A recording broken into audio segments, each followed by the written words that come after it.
Good evening, welcome back to United TV. Today, full panel show. Kieran, Wizards are better. Helgi, how are you guys doing? It's quite a long time since we actually had four people on screen, but how are you guys doing? Yeah, good. I'm good.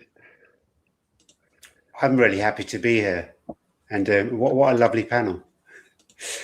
And the sun's out, I can't complain. And football's cooking, and we start pre-season in 2 days against Wrexham. So football's back finally. No, now we can start arguing about transfers, and maybe we'll agree on transfers as well. But we're going to be looking at potential Manchester United midfield targets. Unfortunately, that's not a short list. There's a lot of people involved with that one. So we'll go for some of the main candidates, and people can say, I think we just said better. Did you get bored already? I mean, that's quite early. But I said pre-season's back, and I was off. yeah, you've got to get some research done. So we're going to start with this. I've not spoken to Kieran for so long. I just want to say, Kieran, how are you finding we've got Tielemans, we've got Santos. I don't think any of us or anyone I've actually known has predicted that. And before we go into it as well, welcome Randy, Stephanie, Nems, Ian, Robles United, lots of legends in the chat, Cody, Bilal. I hope everyone's having a great day as well. Sporting Gold. So we're going to try and have a conversation about Man United targets. It's probably going to involve a lot of different names. But in terms of that, now we've got an idea of the picture. We've got Santos, we've got Tielemans. I think if you predicted those, then who's your third man, Kieran? Like, what are you thinking so far? I mean, I kind of obviously there was a World Cup which took a bit of my attention, so I wasn't worried as much about transfers and things. But as time has been going on, it was getting a little bit frustrating, especially hearing about kind of targets that we were linked with that ended up being signed by Spurs with Fernandes and obviously Tonali as well. And then obviously we hear about Tushmeni, essentially another Real Madrid player using our name for a contract. It feels like so. It's one of those stories where it felt quite.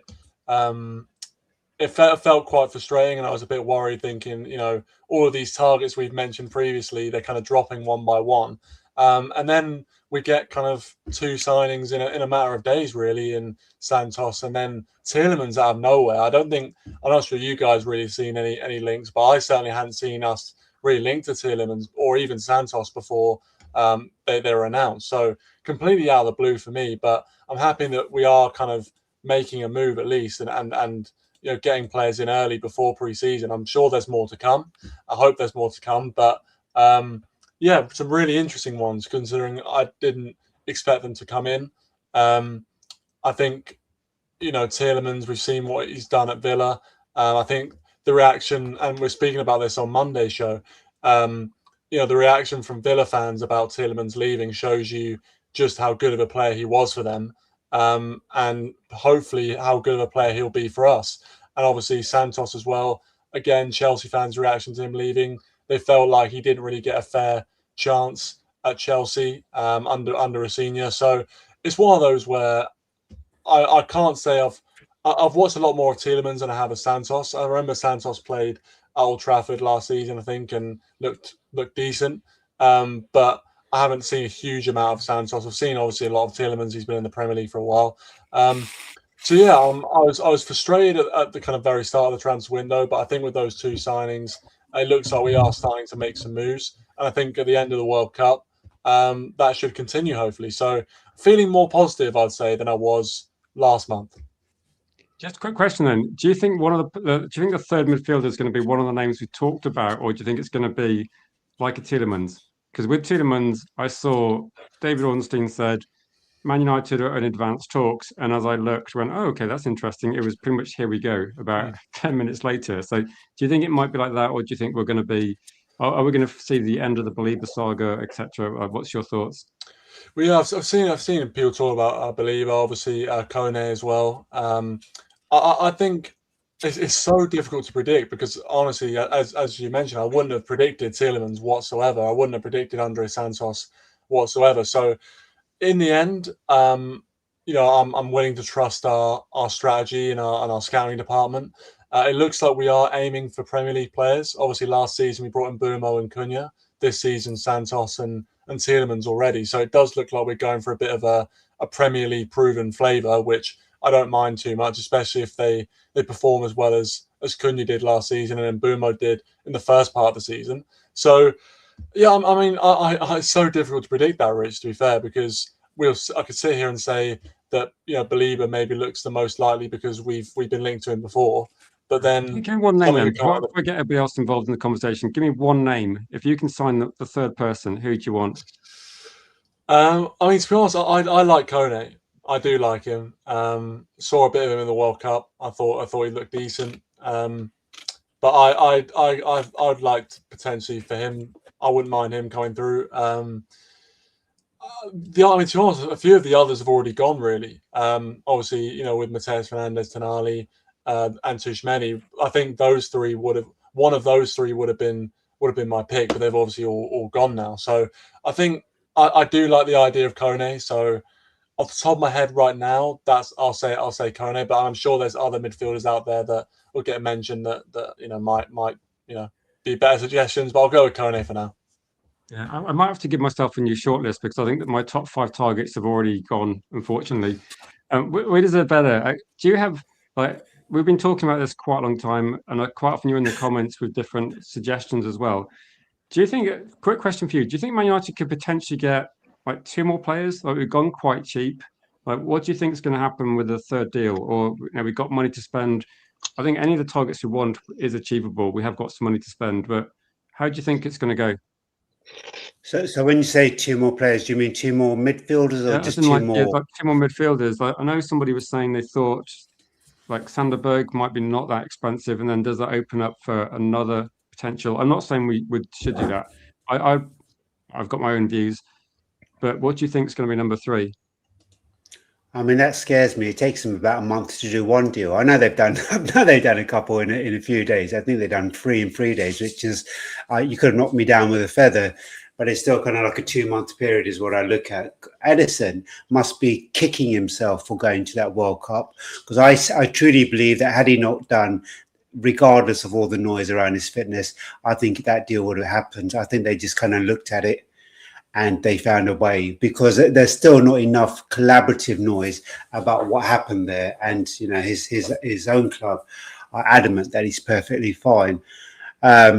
So for me, I think they go for 1 more. I think the idea always was Mainu starts and we get 1 more starter and then we get 2 rotational, which is damn sight more than what we had last season. We literally had Casemiro, Ugarte and Mainu. And Mainu for half of the season wasn't even being played. So for me, I'm excited about the 2 signings we've made. I think pound for pound, Santos is brilliant, good value, great ceiling, brilliant box-to-box midfielder. He's a under 23 Brazil captain. He's done it at under 18 as well. He's done it under 21. Future captain, we talk about replacing Casemiro in the dressing room. Tielemans, also captain of Belgium. The 1 game he didn't start, they lost, and just prolific for Villa. He's in the very high percentiles for a lot of his metrics. Infused by him, he's done it week in, week out for Villa. I wish we'd got him 3 years ago, is the truth of it, on a free, but it is what it is. They look like they're using his money to buy João Gomez, and the other chap that they're also bringing in is Mamzami. So they're changing their midfield. For me, if it comes to bringing someone in, I think we need a defensive anchor. I think we've got the forward passer. I think we've got the recycler. I think we've got the dynamic box-to-box. I think we need a defensive anchor, a powerhouse. And I would love a Buadi. I don't think it's going to happen. Some may say with that remit of age that we have at the club, possibly getting another young player is a concern. For me, it's not. I think he's old beyond his years. I think out of the 3 players, Scott's, BALEBA and who is the third player that was on the KONE? I think you go for BALEBA, just because he's a defensive anchor. He's a powerhouse. I think the problem with KONE is he's another box-to-box player, and his manager this season did play him much more defensively, and it really impacted him. So I think he works in a pivot where, and Mainu's done this last season, where equally people drop back and he goes forward. He drops back and others go forward. So I think KONE can work in that regard. But I personally just need a kind of 6. I need a 6. I know everyone's going towards hybrid 6/8s. I don't believe it fits that remit. Is he the best that we can get in that role? Probably not. But a lot of the targets that we refer to Tonali, Tonali, Buadi, I think they're out of reach and they've gone. I love the way Kieran was saying Tushamani. I thought it's perfect. I wish I'd be calling him that. But yeah, there's still a bit of noise and rumblings around that, but I don't think it's going to happen. So yeah, BALEBA for me is the right I think choice. the next one seems to be like Camavinga gets talked about loads, and I just think it feels a bit like, haven't we just done that chapter with too many? And I think Camavinga being talked about, who does miss a lot of games. I think when you talk about potential injury issues with some players, Camavinga's missed over 50 games the last few years. So I think that might be less popular with a lot of fans, but we'd have to see. Go on this one. One of the also things as well to talk about was Alex Scott mentioned as well. I don't think anyone mentioned him, but apparently he has to come back to the club and he's got an offer of a contract. If he says no to the contract, maybe there's some negotiation room there. So I get the feeling this is going to be, you know how you said it takes so long to do a deal? I get the feeling that 2 deals will be done quite quickly, a bit like last season. And I think we're expecting the third one to be done quite quickly. I'm actually thinking maybe we do a different sign, and this is going to take ages because I think United are going to be, you know how once you get 2 signings in, the third one, everyone's going to scrutinise the third one because then that's kind of midfield done. And I think they want to hold out for whatever they think is, it's probably unrealistic, but whatever they think is the best target. So it's a good time to bring in Mr. Helgi. Welcome, Helgi. We talked about this for like months, haven't we? And every time we speak, there's like less people to choose from like Tonali's gone, all the other players we mentioned have gone. Who's left that you think, right, you have to get this guy? Or do you think there's a few people that you'd be happy with at the moment? No, you know, I might surprise you because I'm not actually like known for sitting on the fence type of guy. But actually, when it comes to this, I'm quite positive in the sense of I still think there's so many good, and I actually have a really positive mindset about this if it becomes positive. I mean, so like I said, if it's Santos, Tielemans, and then I know Joao Gomes went to Aston Villa, but if we got him, I would be super negative. I would be slagging off the club, right? But if the third one, I'm really open for it because I think there's so many still, and I'm actually in the mindset I'm not even thinking about who I want because there is about 15 I would be happy with. So I'm actually probably in the minority where I'm really chill. I'm really chill about it. I'm really like, okay, let me see what you got, because I don't want to, because you know me, I get really excited about certain things when I really lock into it. So if I think about like, oh, I want Alex Scott, I'm really going to be disappointed if we don't get him, or if I'm really zoned in on KONE if we don't get him, because I don't want to be like that. So I will keep my mind open and let the club kind of not surprise me but impress me. And if it's a bad one, I'll be angry, but I think there's so many still we can it's go generally for, difficult to say if it was a bad signing, isn't it, until you see they play. I think JR said as long as they fit the system and there's a plan. And I think last season the transfer window seemed a lot more obvious because we're looking at Premier League and Mbeumo and Cunha were 2 of like the top 5 goal scorers in the Premier League. It was a no-brainer. that they were going to come in. And I think even Sesko was like on a short list where we had Sesko and a few other players as well. This season, though, if there's an in the know saying this player's going to come, you could probably look at it now and disregard 90% of them because there's been so much guesswork. And myself and Weeders are better, and I think possibly you, Helgi, as well.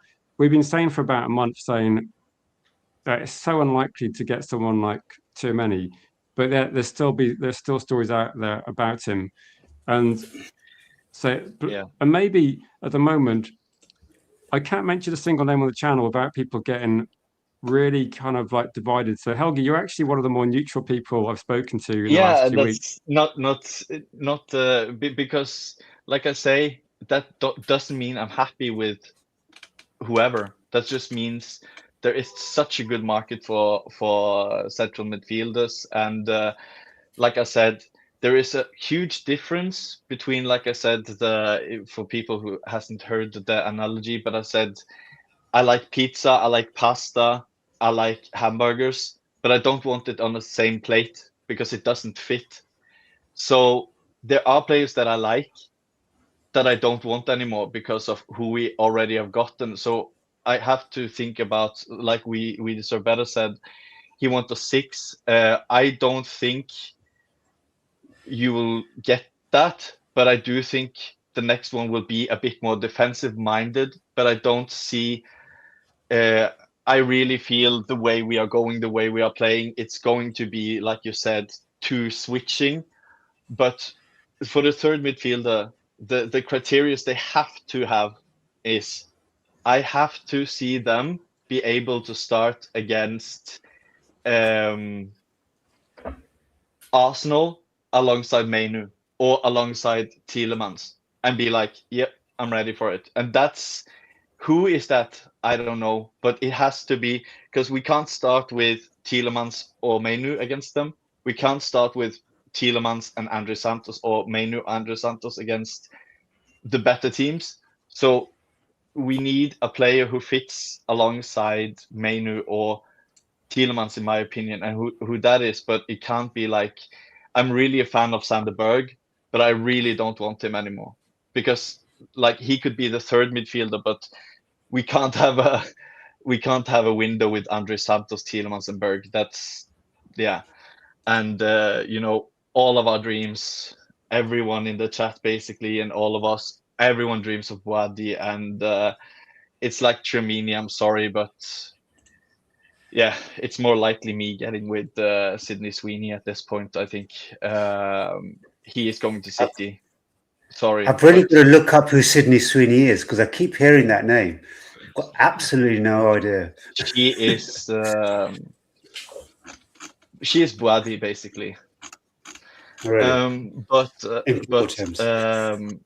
yeah, I think that's my dream. But I think, like I said, I don't want to be like, oh, I want Boadi, because then I will get disappointed. I saw Niche in the chat; he doesn't want anyone else.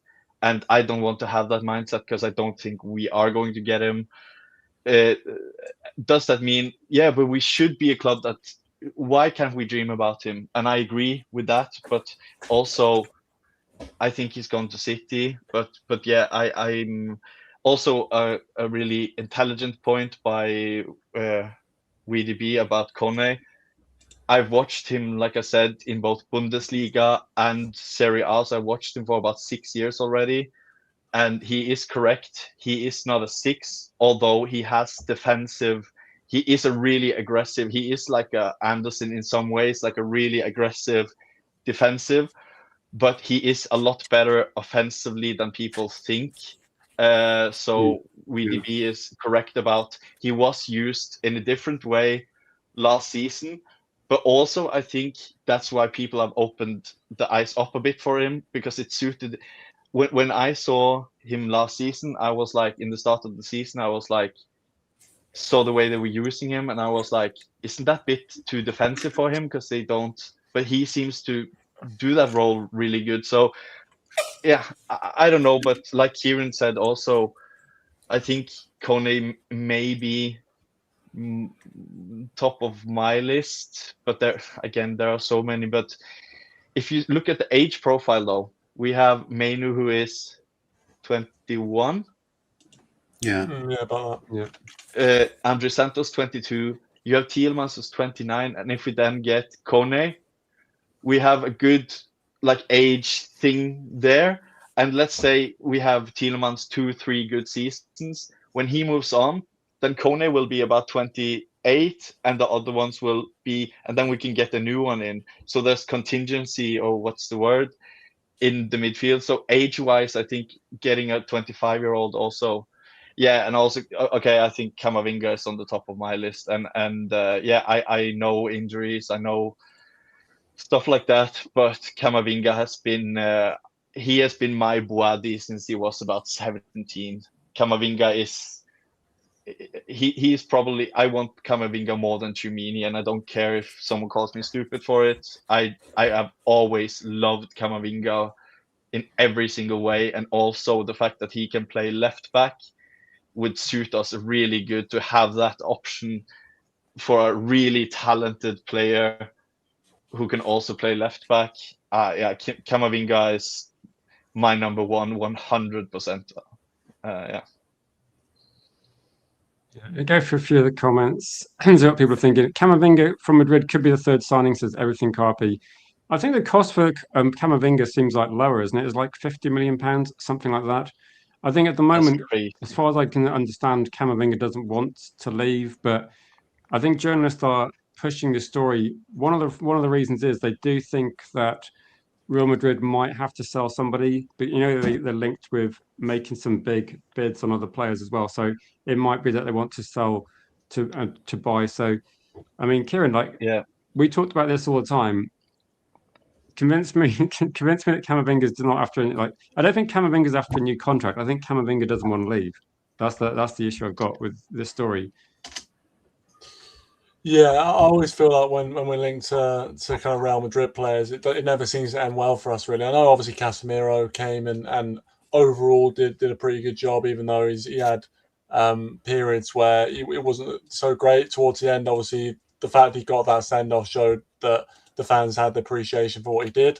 So it can work, and other times you feel like, well, a team like Real Madrid are not going to let players go who they think are any good. Real Madrid are one of the biggest clubs in the world. Obviously, if they've got a good player, they've got a good chance of keeping them.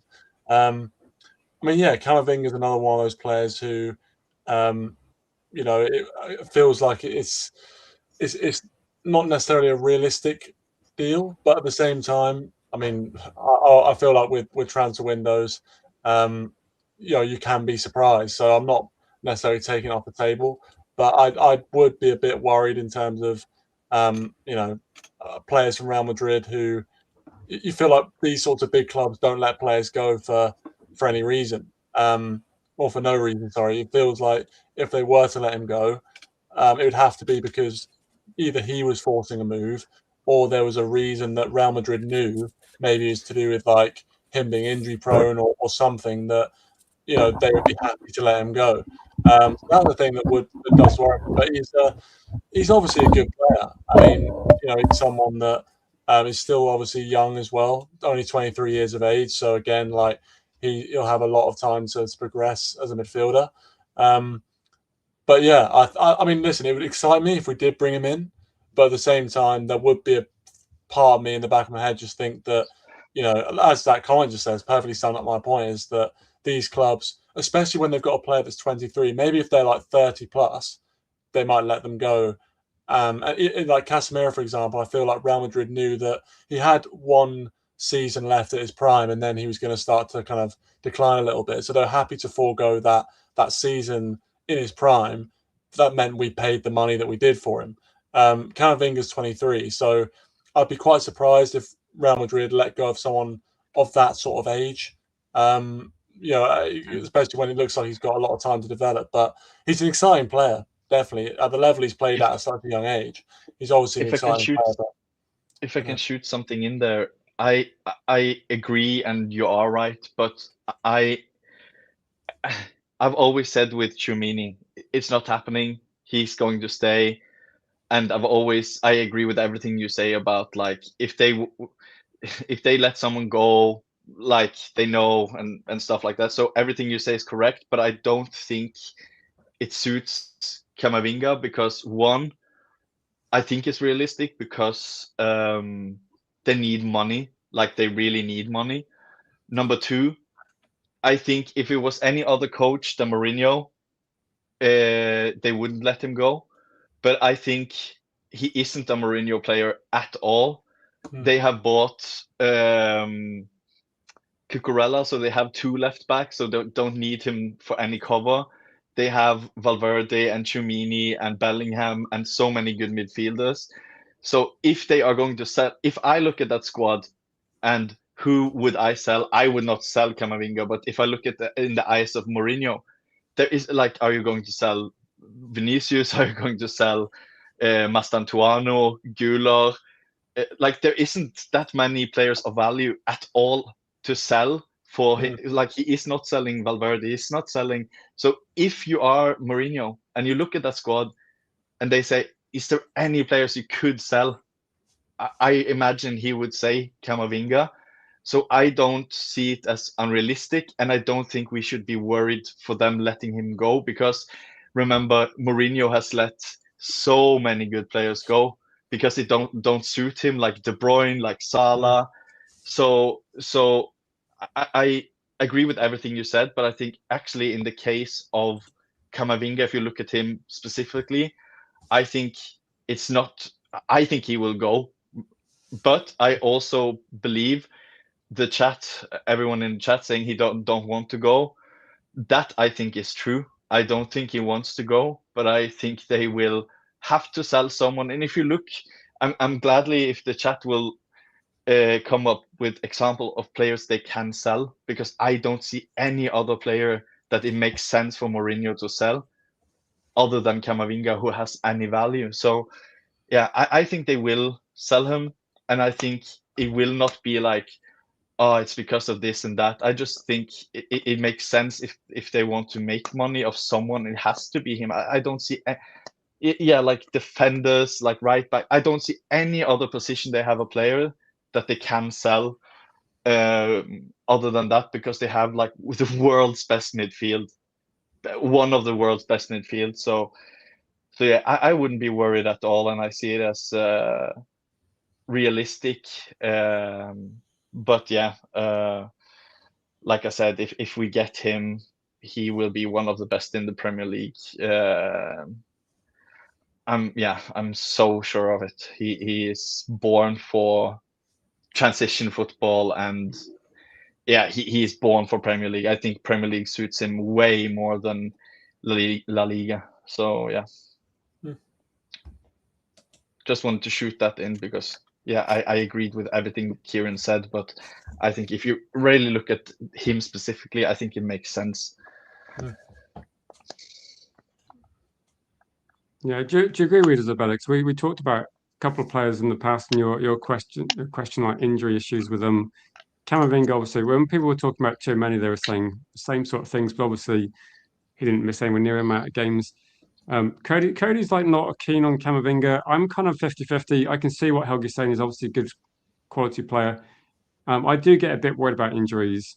It's just, yeah, it's because it's so important, isn't it? It's got to be a signing that's got to be able to play a lot of games. So we're talking about Tielemans for the experience, but I think if Man United signed someone like Camavinga, my thoughts would be right. He's got to play a lot more games than someone like Tielemans. Yeah, I don't know. I'm 100% in the minority, but as I've said a lot of times, the injury thing. I think differently than most people there, and I know that I'm probably wrong, but like you know what I'm going to say, Rich. But it's like you can have someone who had a bit of injuries like Camavinga, and he can go 5 years and have almost no exactly. injuries. I think people said the same about Harry Kane, that people can overcome injuries. We can get someone who has basically never had an injury and he becomes super injury prone the next 5 years. Like you never know. And I know that people in the chat will think, yeah, but it's a good indication if you look at the past. But I disagree because I've seen a lot of players like in my time, 20 years something, watching football, someone coming with a bit of an injury record or whatever, and like that was just those 2 years or whatever they've struggled, and then everything is on the like in the 10-15 year career that most footballers have. Some will have a bit of injury in the start, in the middle, in the end. Some will have scattered. Most are injured anyways. And I feel like every player, every show we talk, every player getting mentioned is injuries. Or if you talk about Scott, oh, he's never had any injuries. And I'm like, he can tear his ACL first game. Like, I don't know. Injuries is a one part thing, of the Helgi. game. It's always worth checking, because every time I talk about a player on this channel or on Red Devil United, someone will say injuries. And I remember people saying that about Harry Kane. And I checked one stream and he'd missed 2 games in 3 years. And I was like, where is this narrative come from? Because I think he missed games early on in his career. Yeah. But we just said better. What's your thoughts on this? Because people want to know what you're thinking regarding Camavinga. I mean, he's another hybrid 6'8", isn't he? And he can play as a defensive midfielder. The problem sometimes is that when he's deployed by himself, he can sometimes go hunting after the ball and leave spaces behind and go out of position. So you need somebody alongside him that's incredibly disciplined. As an 8, he's good going forward. He's progressive ball player. He's tremendous at that. He doesn't have much impact in terms of goals and assists. The whole kind of thing about, so, he is an option. He did miss 33 games in 24-25, which is a big number. It scares the pants out of a lot of people. But then you could have flipped that and look at the other side and say, how many games did he play? And that same season, he played 31 games. So you're not looking at someone who wiped out his season. He still managed 31 games, but it was a number of injuries. That was a concern. It wasn't one injury that kept flaring up. There were so many different, the abductor, the rupture, the knee sprain, the hamstring sprain. He still has issues with his ankles right and left this season. He's missed 11. He had knee collateral damage the season before. But in terms of numbers, look, he played 43 games for them last season, played 29 in La Liga, 11 in the Champions League. He played 31 the season where he missed 39. Again, 9 Champions League games, 19 in La Liga. He played 46 the season before, 31 in La Liga, 11 Champions League, 59 games a season before that. He's a young lad. So at 19, he played 37 La Liga games in 11 Champions Leagues. And at 18, he played 46 games in a season, 26 in La Liga and 10 in the Champions League. So when you're looking at who do you bring in who's got Champions League experience, tick, tick, tick. If you're looking at a hybrid 6'8", tick, tick, tick. If you're looking at solely a defensive anchor, I don't think he's quite there. It really depends who you pair him up with. And I don't know if we have somebody as disciplined enough to hold their position. Santos will go forward. Tielemans possibly can do that, but I think he's better as an 8. Mainly, it doesn't allow him to play the Vitinha role. It would mean that Maine would have to sit deep more often than not. So it's an interesting one. I think he's definitely an option. I had my views on him, but I did kind of deep search it a bit more. And sometimes we can get hung up on injuries, but I think it's also important to say, okay, but how many games did he play? Because in Spain and Real Madrid at the top echelon of football, you're going to play about 65 games or so. So generally he's hitting 43, 31, 46, 59, 46. And at the age of 23, is it going to impact him, those injuries, when he comes to a more physically demanding league? That's a possibly concern, but that would be true of a lot of players. I think when you make the step up to Man United, they will kick you more anyway. And that happens whether you're in the Premiership or coming from abroad. But there's potential. I'm more happier with getting a 23-year-old. I'm not interested in older players anymore. I want to have a midfield that's set up for the next 10 years. I don't see United winning the league in the next 3 or 4 seasons. I know. Yeah, I don't see them winning it. So let's bed these players in. That's why, to me, I'm not scared about Buhari, because in 3 or 4 years' time, he's 22. He's had 2 years at the top echelon. Mainu, 2 years and in Premiership. Has it phased him? Does he look out of his depth?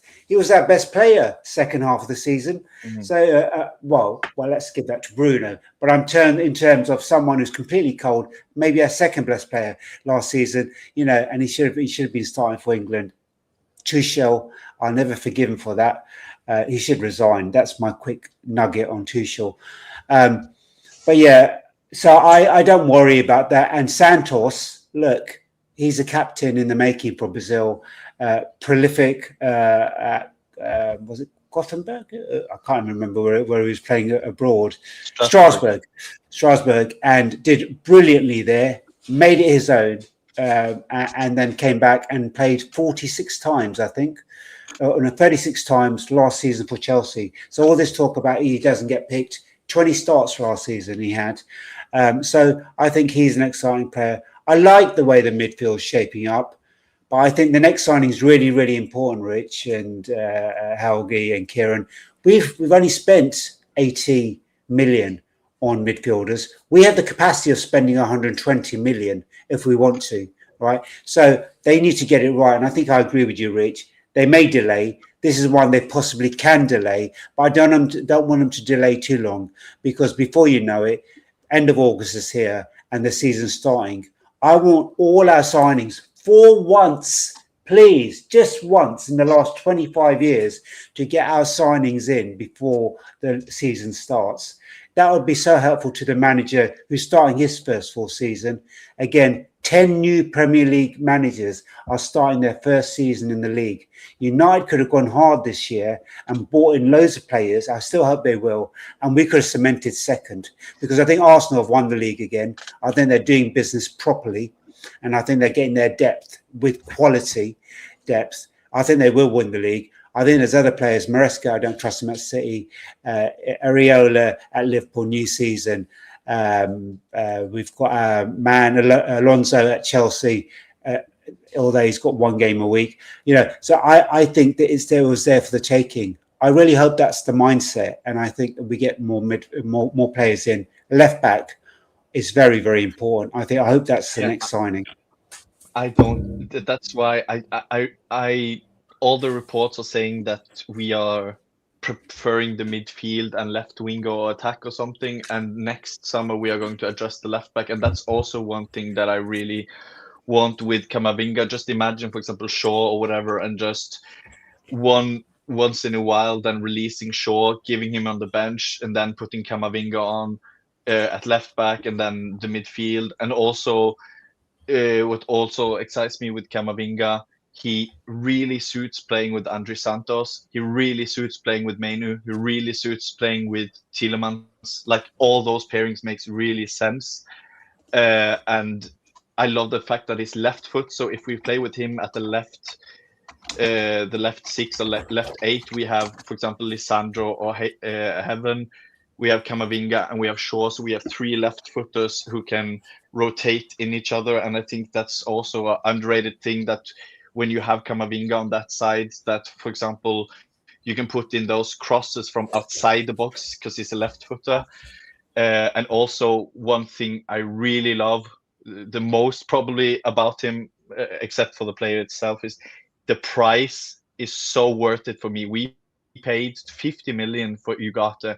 To put 50 million for Camavinga, if he has a good season now for United, for example, if we buy him, he will be 100 like that. I'm not saying we should sell him, but I'm just saying if he has a good season, he is 100 mil type of player when he is. He is so good, and I think, like, not to be like that, but I think the people that don't want him, injuries is okay, but if you don't rate him, honestly, you can't have seen a lot of him, because he is world class. That guy, he is world class, and 50 million, he can play left back. I don't know. I would be so happy. Just to chip in quickly, because I know Kieran has been quiet for a while. Baleba's a left footer too. Just to say you were, but I don't think he goes for 50 million. Not on your Nelly. Are Real Madrid going to sell someone with that much experience and at that age that they don't really need to sell. He doesn't go for 50. He goes for 80, as far as I'm concerned. In today's current markets, I think we kid ourselves. Tremaine would have gone for over 100, easy. So I think that's going to be the interesting thing. And then, so if you're looking at BALEBA, do they look at the price point and they look at Premier League experience? And a more defensive anchor, or do they look at someone who's got that versatility and experience and is of a similar age and a similar price? So they're the two things I think they may look at. And the third thing, I really, really wish they'd got a Buadi, because I think he meets those two players. I think he possibly surpasses BALEBA. Maybe that's unfair to BALEBA. I think he meets all those two completely. So I think there is that possibility there, but I think he meets him. I think he meets him actually. In terms of quality, in value and quality. No. Buadi is. That's my view. That's my view. I think if I take it as holistically in terms of age, experience, Premier League value, all of that. I think they all meet, and that's why Camavinga is a great player, but he doesn't have the Premier League experience. So what I'm saying is, where there are shortfalls here, there are gains here, and I think in the end, all of those three players are good value, because I think they'd all go for the same price, 80 million.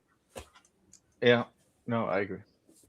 What's your thoughts, Kieran? There's a lot of people in the comments. I'll just go for a few comments. I think Tyrone is not convinced by Camavinga at all. He doesn't rate the player, but everyone's going to have a different view on this one. I think BALEBA, Randy really wants to get BALEBA still, but that's quite divisive as well. I don't think you're going to get. I think.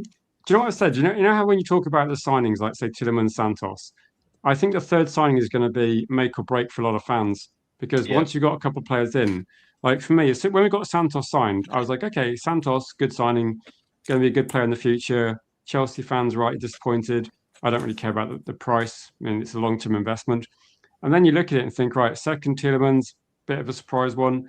The third signing, I think it's because once that third signing's done, that's it. That's midfield done. I don't think we're going to get a fourth one.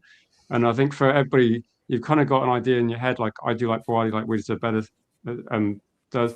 And I look at some of the signings, think BALEBA, Alex Scott. I'm not really sure about either of them if they're going to be like the one signing, whether it's the best option. And I suppose a lot of us also, we don't know 100% how does Michael Carrick want to play next season. Is he going to change things a little bit in light of different personnel? I think there is a chance he might just change how the team plays slightly. What do you think, Kieran? Like, it doesn't matter what you suggest, someone's going to be agreeing with you, and some people are going to be, what is that guy talking about? You probably can't win. Yeah, no, I know this is YouTube, Rich. We know that already. But no, it's a matter of opinions, isn't it? And that's the thing. I'm sure before the end of this transfer window, there'll be 50 different names that'll be linked with United over the next month or two. So as we obviously saw with Tielemans and Santos, it may be a name that we haven't even mentioned here. So we'll wait and see. But I mean, I'm encouraged by the fact they are looking for a third, because part of me was thinking that maybe they do the two deals that we've seen and then look elsewhere. But I'm encouraged that they are kind of thinking about a third midfielder to come in. I mean, I like Camavinga, but yeah, I mean, I can see some of the points in terms of his injury records and things like that. But I think, and maybe the price as well, because I agree with readers are better. I don't think we'd be getting him for 50 million. I think it would be a lot higher than that. But obviously, someone of that quality, there's a reason why he moved to Real Madrid at such a young age, and Real Madrid saw he had that potential, and he's been playing for the French national team, one of the hardest teams to get into as a young player, surely, with the talent, especially in the midfield. Well, exactly. So he's obviously got a lot of quality, and so I mean, don't get me wrong, I'd happily accept him at Manchester United. As much as I mentioned before, the thing about Real Madrid letting go players and a little bit of a worry in terms of would they know something that we don't about him that would allow him to let him go. But then I see Helgi's point about Mourinho coming in as the manager and maybe not being kind of suited to his style, and Mourinho being happy to let him go. So I think it's going to be interesting to see who we bring in. As I said, I do like Camavinga. I think BALEBA is an interesting one because I think a couple of seasons ago, maybe a season ago, before he got, I think he got an injury, didn't he? And since then, he's the last season. I don't think he had the best of seasons for Brighton. I think maybe that's kind of made his name drop down the list of a few people, because previous to that, he was like it felt like our number one target. Everyone was talking about when we get Carlos BALEBA in, it'll be one of the big bits of the piece of the jigsaw. What's the bigger factor for you, Kieran? What's the bigger factor? Is it a player has a bad season, that's a young player, and players do have good and bad seasons, or is it like someone that's missed a decent amount of games at that age? Because they're both different risk factors, aren't they? If someone has a really good season and a poor season, that's a good question. What for you is like? Because I think with BALEBA as well, it's maybe complicated a bit as well, because potentially the bad season is due to a bit of an injury as well. But what would be the biggest red flag for you? Can I just shoot in really quick before you answer, so you have a bit? I know some people don't have any sympathy for footballers. I do, because I know they're humans. And I know there's an aspect of like Maguire, for example, or Rashford, and I'm like, just don't read Twitter. So I don't have sympathy in that way. But as a real human, he had a bad injury. He grew up poor as shit.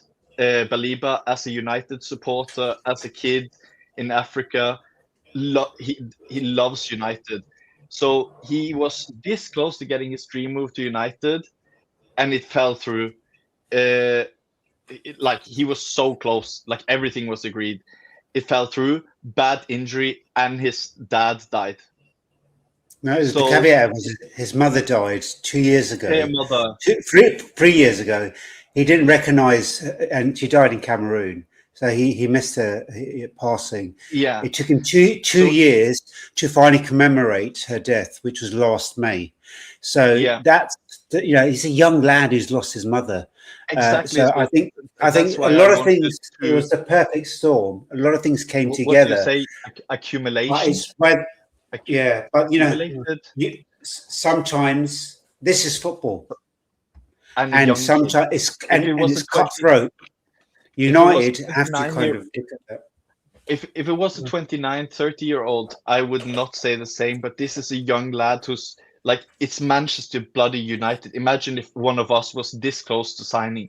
It's impossible not to get affected. And I get the people that, but they should just get on with it. But I'm like, yeah, but you're removing that they're actually humans. So I can see like I have lost a parent myself. I know, like it's the hardest thing on the planet. It like rips everything apart. And you get a bad injury and your dream move goes to the sink. So yeah, I just wanted to shoot that in before, because I think Richard's question was really good. Like, would you take someone who has like potential, has had a bad season, or like a injury record? So yeah, go on. Yeah, no, that's important context, to be fair. And I think obviously it shows a lot of character that, I think, as you mentioned, a lot of people, talk about footballers like they're kind of, multi-millionaire, pampered, like, they don't really think about the human behind it. But I mean, I think it does show a lot of character that you can have all of that happen to you and just continue on, really. Because I think it affected a lot of people really badly. So yeah, I mean, I think in terms of Rich's question, I think I'd be more inclined to go with someone maybe who, if they've had a bad season, sometimes that's not fully down to them. Sometimes it can be down to the system they're playing or the manager they're playing under. We've seen a lot of players, as is previously mentioned, some of the players that played under Jose Mourinho who've gone on to have amazing careers, who at the time when they were at Chelsea were looked upon as, not good enough, and they were sent out to different places, developed their careers, and then have come back and been some of the best Premier League players we've seen. So I think injuries obviously does make a little bit of concern, because I think when you get injuries when you're younger, depending on how bad the injuries are, they can end up kind of hampering your career down the line as well. Having said that, when you're younger, you are better able to actually recover from those injuries, rather than if you have an injury when you're like 30, 33, 34, that might be a kind of, almost a career ender for some people, unfortunately. So, yeah, I mean, I would probably edge towards a player that maybe had a bad season but is young, because I feel like, you know, it's a sort, we've seen a lot of younger players have bad seasons, and you don't know what's going on. As I said, don't know what's going on in their life. You don't know whether it's the system, whether it's a confidence issue, or what it is. But I still think it's, you know, we've seen a lot of players, just because we've seen a lot of players down the years who have had those seasons that have then come back and done amazing things. I feel like you've got enough proof there to kind of take a gamble on a younger player. If you have someone who's got injury record, especially when they're younger, I suppose it does raise a few red flags, and you obviously don't know down the line how those injuries are going to affect them. So, yeah, I think I'd probably personally kind of edge towards a younger player that maybe had a bit of a bad season, because I just feel like under a different manager, under a different system, they could show their potential, like we've seen with a few young players down the years. It's tricky, isn't it? But when you look at games, I was thinking like a Man United example, Kerry Mainu, brilliant first season, change of manager, injuries. If I was a non-Man United player, not paying attention to Manchester United, and I was just looking online to see about Mainu, I just look at it and think, oh, not many games in like 25, 26. And there's a reason for that. It's not because he's injured. And I think some of these players as well, we look at how many games they play, but managers have big squads. At Real Madrid, you've got loads of options. Like, it's not that Camavinga is going to miss loads. I know he's missed a decent amount of games, but I think sometimes you're rotating people anyway. And I think with this, it's difficult because, like, I think Believer's one where he obviously wants to join Man United, obviously got an injury, and the media won't kind of die down regarding this one. And I think fans will be disappointed, but I think whoever we signed, I do get the feeling that the Believer you see at Brighton, there is a few reasons like for this one. I do also think with Rob that, the Edison medical, that we cancelled that deal. I don't think Man United are going to sign a player if there's a significant injury issue and they do the medical and they pick things up. I don't think we're going to sign a player that's injury prone. If anything, we might be more cautious than we have been. Yeah, and what happened with Edison also gives me. Let's say we advance with Camavinga, then it feels weird to say this sentence, but I actually then trust our medical if then we get in Camavinga, that if they see an issue, they will cut it. And if they don't, like some not every player is the same. So I actually, if we get him and he passes the medical, I would then be like, yeah, but they wouldn't splash this cash and be like, yeah, this could be a worry. They're not that stupid. So if it happens and it goes through, I will then be like, but yeah, just to put in, I think Jarle deserves a mention, because I've read the same thing as he says, not from only Ornstein, but a lot of people, like journalists and papers, different papers, all of them say the same thing about BALEBA, which makes me believe it possibly come from the same source within the club, that everyone says the same thing about BALEBA, that yeah, we have agreed everything, personal terms, yeah, it's an easy deal to pick up again, but yeah, what did they say? I'm trying to think. They said the season concerns them, in terms of, and I get that, because we talked about like mental health and stuff, but also if you flip side, and how do you say it? If you play devil's advocate, you're coming to United with so much, you have to be screwed differently than other players. Like, it's not being harsh, but if he lets a move from Brighton affect him that much, how will it affect him if he misses a penalty in the Champions League final for us, or stuff like, I don't know. So that's also a thing. But yeah, to pick up what Jarle said, he said that Ornstein has said BALEBA is basically not happening, no go. Brighton is hard to deal with. There's a lot of other midfielders that they can. So I believe that, I believe if we call the club now on a fifth guest, I believe they would say, why would we go 70, 80 or whatever for BALEBA, who's had a bad season, one good season, one bad, Other than that, we don't know. Why would we go for him when we can get KONE for 50? I think we're looking at cheaper options. I said anyone got a suggestion of players we've not talked about. Bilal says Sangari is one. I do believe with I can Go on. say the Angela Stiller, I think Angela Stiller had a release clause that expired yesterday, so maybe that's not going to happen. I have one. Can the people in the chat also, not a poll, but people in the chat, this will be a divisive player. People in the chat, I'm going to release a name and you just write hell no or hell yes, or just no yes.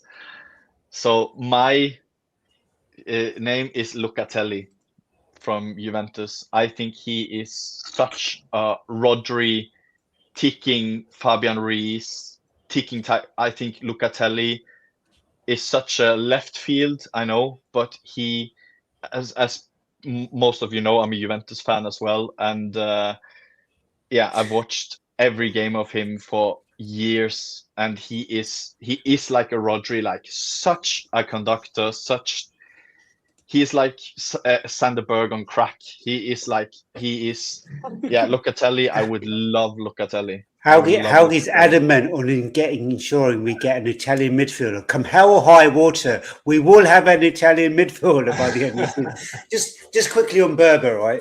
Not Berber, BALEBA. Hi, Berber, if you're in the chat. Under De Zerbi, he played in the double pivot, and he played as a deep lying anchor, right? So that was his best football. Under Herzler last season, they tried to change him to a 6-8 hybrid, and they tried to get him going more progressive and passing through the lines, which is great for us because it makes him a much more rounded midfielder. But we know what we need. BALEBA. Yeah. BALEBA. So we know what we need, and we know when he played in that role, he had the season of his life. So they changed how he played last season, and it impacted him. And there were other circumstances too. Brighton didn't have a great season last season, to be fair, compared to the season prior. And I think so. Sometimes you have to look at it. It's like it's been said. Sometimes it is about the manager. It is about the system change that manager brings. You can just look at Amrin and Carrick and look at Mainu. That was in one season. That was in one season. But you could look at Ahmad and say the opposite. Different manager, one player gets selected, and you think, okay, he's doing really well. I think Ahmad what people were talking about a year ago compared with then Mainu, I think all it was different players. And I think we have a different perspective on our team maybe over the second half of the season, particularly like some of the players like Sasko, the amount of goals he was getting. And I think that, you see how managers change the way they play, and people have different perception of those players. People were saying Casemiro shouldn't even be in the team at one point of the season, and then he's playing most of the games and he's able to get through 90 minutes as well. Dan says, who's the best 6 in football right now? And it's probably going to be someone that doesn't play for us. Rodri, there's no question in my opinion. I'm going to say Buati. I'm going to say Buati. I don't really care. When I watched France versus Spain, I think that was an indication of that's a team performance. Like that's how you play a game where you got the most dangerous French team I think I've seen for years, and Spain neutralised some ridiculous players. And I was surprised how well Spain played. And they don't have so many good players, in my opinion. Or they do, obviously, but that's not like prime. That just tells me, like, when you watch Spain, like if you have a team, not a squad, you have a team. Wow. Because they played some of the best football I've ever seen Spain, and Spain has had a hell of a lot better teams than that. So yeah, it's stuff like that I love to see, because I'm in the camp of saying, if you want to win shit, spend shit. That doesn't mean if you spend a lot you will win a lot, but you won't win a lot if you don't spend a lot, if that makes sense. It's also the old adage, Harold, attacks win you games, defenses win you titles or cups. And I think they've been so disciplined. I mean, clean sheet after clean sheet after clean sheet. And I think that's where you win the league, because you control it. You don't allow your opposition to get a ball at the back of the net. And so the destiny then is in your hands. And I think that's the way they've played it. The impressive thing that they do, which is the hardest thing in football, is they keep the ball a lot. But a lot of teams that keep the ball a lot get broken a lot because they lose the ball and then they get and they don't create that much. And teams who create a lot, they will also. Teams who are a bit too defensive, they will invite pressure. But they are like finding the perfect of keeping the ball while attacking, but not attacking too much, not keeping the ball too much. They are like the perfect balance between like risk and reward, because a lot of teams like to just keep the ball, but they really don't make any like best coach chances. team they're probably the best coach team in the competition. Yes, Spain. But in terms of like how they're set up, everyone knows what it looks. So it looked like when I was watching them against France, it looked like you could see the French players getting frustrated, and you could see it reminded me a bit of Barcelona against United, where Mbappe can't get the ball, Elise can't get the ball, Dembele can't get the ball, and you're thinking these are like Ballon d'Or level players. They can't even get 3 passes in a row. I think I've got a question actually coming from Al Mac's comment here. Man United have got 2 midfielders signed. We got a backup goalkeeper signed. We spent hardly any money.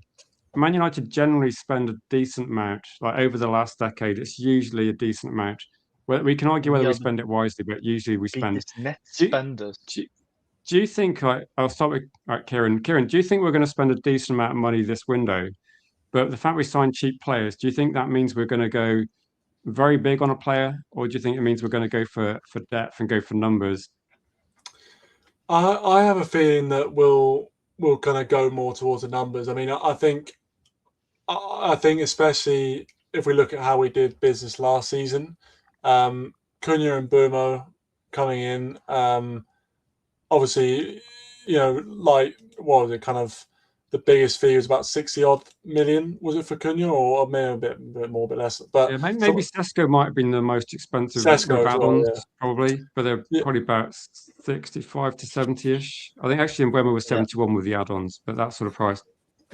So I mean, I don't think we're going to see a kind of marquee style Ed Woodward type signing that we have potentially seen in the past. I think that feels like a kind of past generation of Man United transfer business. It feels like now we're a lot more, going for, I wouldn't say unknown names, because I don't think Tielemans or Santos are necessarily unknown, but it's more kind of, I think, more about depth than it is about kind of bringing in the big signings, the big names that we have in the past. So I wouldn't be sitting there expecting a kind of £100 million player coming through the door, to be honest.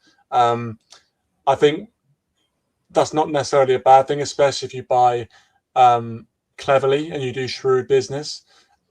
We've seen in the past teams that have been successful. Like, I obviously don't want to mention on a United channel, but obviously the way Liverpool did their business under Klopp, buying players who weren't necessarily big players around Europe for kind of 20, 30 million. Obviously the market has moved on a bit from that point, but at the same time, the sort of players that they brought in, like the Firminos and the Manes at the time, and other players that they brought through, ultimately ended up being the players that made them successful during that period. And really, they were not marquee signings. They weren't players that were on the lips of everyone.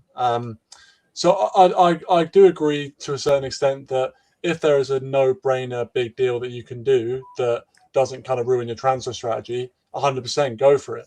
But I feel like there have been periods of time in our history where we've had a transfer strategy that's been clearly going in one direction. Maybe it's buying younger players or buying Premier League proven players, and then a kind of a big flash signing is come out of the blue, and it's obviously very exciting for us fans, but it actually really goes against what we were trying to build in the first place. So I think it's much better to kind of have a strategy, stick to it, don't get too caught up by a signing that may be great for selling shirts rather than on the pitch. And I think we're doing that right now. I think what we did last summer, I think with what we've done so far, I'm happy that we're not kind of chasing any of these big deals and having these like really long sagas that we've used to have with with people like Sancho and other players. So, I don't think, so in a long-winded way, to answer your question, I wouldn't expect. I thought you were avoiding the question, Kieran. Yes, I realised I was waffling a bit there towards the end. So yeah, no, I wouldn't expect the question was. I think he said numbers. We think numbers instead. Yeah, that's it. I think we'd go for, rather than the kind of one big marquee signing, I think we are looking at going for more depth. I think. Do you know what I thought when we signed Santos and Tielemans? That for me, that suggested, like, I know people were saying they're not exciting, but for me, signings that aren't exciting suggest that maybe they're actually thinking about the team and the squad and how they're going to fit in, rather than, oh, he's a big name. And sometimes we've gone for the sort of Galactico approach. I mean, if you do sign the big names, you will get good players. But I think that Tielemans is signed for a reason. I think maybe the reason was that Ederson, they wanted an experienced player. And I think Tielemans, obviously, last season, a lot of experience in Europe as well, and with Belgium. And I think Man United are looking at things a bit more professionally in terms of how they construct the squad. And I think hopefully whichever player we get is going to fit that as well.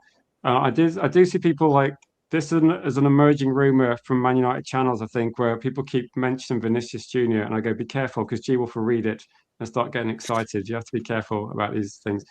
I don't think Man United are going to go down that route. I really don't. I think there's going to be... I think the transfer window is going to be boring for people, but it's going to have a lot of deals. I think there's going to be lots of deals that come in and people go, oh, okay, that's not the Galactico signing. And they're going to be disappointed. But I think at the end of it, we'll actually have a better looking squad. Like that's my hope anyway. I've got to scoot in about 5 minutes, so can I just quickly jump in and then I make my point and then I've got to leave. I did a deep dive into this. I want to ask you a question also, so keep that in mind. What do you think about Emicha? So that's... I did a deep dive into the numbers and so, you know, about spend. We currently, with the Champions League money, have a revenue expected to be 765 million. Our maximum squad spend at the moment is, because we're in UEFA, we can only spend 70%. That's why Spurs are spending shitloads, because they can spend 85% and they can also dip into the extra 30% that all clubs get this year. They have about 600 million. So they can spend 105 million of that figure. And they've only got about £200 in their current squad cost ratio. So that's 400 million that Spurs have to spend. That's why they're spending willy-nilly, because they can afford to. We're capped at 70%. However, if we minus our current wage bill, we still have 379 million to spend. We still have 379 million to spend. And because you amortize it, if you buy a player for 70 million, amortize over 5 years, it's 14 million per year. If you give him a salary of 150k a week, that's another 7.8 million. So it's only 21 million out of that 370 that's getting utilized. So they have the money. Even after accounting for Tielemans and Santos, we have the money. We have 379 million that they can spend. Mason Greenwood, we've got 10.5 million for him, right? That 10.5 million, if you times that by 5 under amortization, allows us to buy a 55 million player straight off. It's pure profit. So currently we have around, they're saying, possibly, if we want to be conservative, 320 million pounds, right? And what that allows us to do is get, say, a Ryerson. We could get him for 37 million, 150k a week. That amortizes to 15.2 million a year. We can get a Lewis Hall for 70 million and add his wages. Say we give him 120k a week. That's 20.24 million a year amortized. Nusa, if we got it for 78 million, they're talking about 34 million. That's the bid from Arsenal. 15.6 million per year amortized, plus 4 million salary. If we give him just under 100k a week, that's 20 million a year. And Carlos Baleba, 80 million fee, give him 7.23. That's about 140 to 150 a week. That's 22 million a year. Buadi the same, 85 million fee, 17 million in wage is per amortized. 5 million per year if we give him 100k a week. That's 22.2. So add all of those together, we could easily do those deals, and it would only cost us a combined cost of 79 million out of that 300 million that we have. So don't be fooled by all this nonsense that we don't have money. We have bag loads of money. We're going to have record revenue because of the Champions League. Don't forget the new shirt sponsors. Don't forget, oh God, Amazon. That's coming as well, right? But all of that is there. So I'm not having it anymore. They have the money, but they're going to utilize it for their own back pocket and to push into their development needs, which is a stadium, a new village. And that's my fear. They're going to give us the crumbs while they look at what they're going to give them the profit in years' time. And we'll pay for that. We'll fund it. The season tickets will keep going up. We've had pre-season ticket rises in the last 18 months from Ineos. So, yeah, don't be fooled. We can get Rice and Hall, Nusa, Carlos Baleba, and if we wanted Buadi, that would be 100 million. We could get all 5 of them. And if we got 4 of them, it's 70 million. Amortized with decent wages and proper fees. We're talking about 70, 80 million for Nusa and Buadi and Baleba, 70 for Lewis Hall, 37 for Ryson. These are all players that we need. They will strengthen our squad. They'll get us ready for the Champions League. Will they do it? Not on your Nelly. No. Anyway, I've got to go. On that. But what's your thoughts on Amicha? Yes or no? I think there's part of his game which is good. I think there's part of his game he really needs to work on. I think pound for pound, Buadi, Baleba, Tchouameni are better value. I agree. See you all. Take care. Miss you already. Thanks, Elizabeth. See you again, man. No, what would we talk about? I was going to say very quickly, thank you, Gregor, for renewing your membership on the channel. Really appreciated. And say, I've been deliberately trying not to mention the game tonight because we did a stream earlier today, and I don't want Kieran to get angry, and I've kind of like tried not to mention it. But I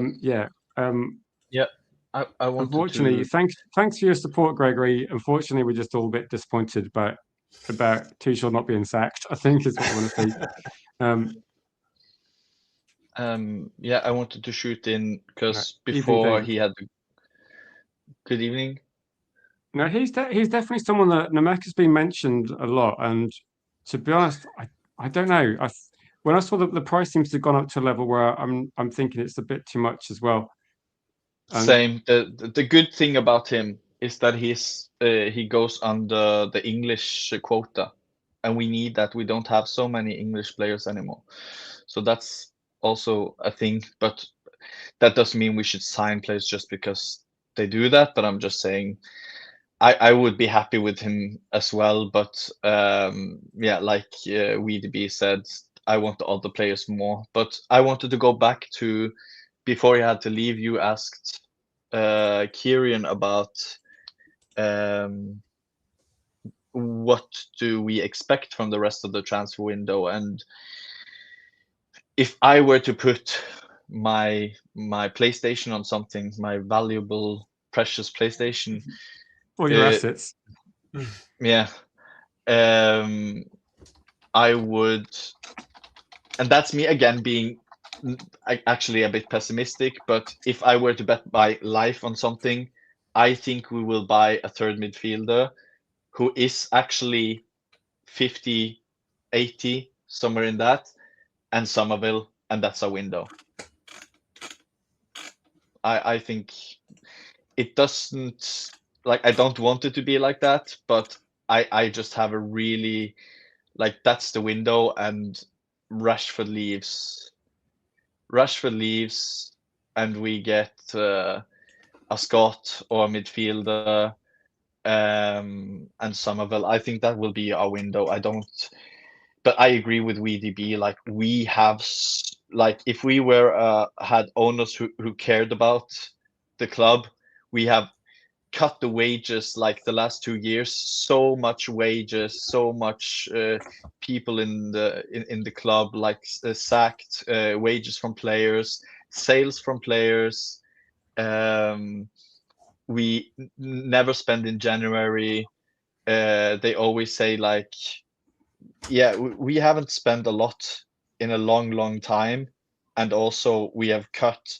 So we have so like, yeah, if we were to reinvest, like VDB said, we could buy Hall, Nusa, a midfielder, a backup striker easily. Easily, we have money for it, but we won't do it because, yeah. So I agree with him. We have the money. So when people talk about like we don't have the money for it, like really I don't think we've got believe the it. money, haven't we? Like, if We you look at have the two so much clubs, money.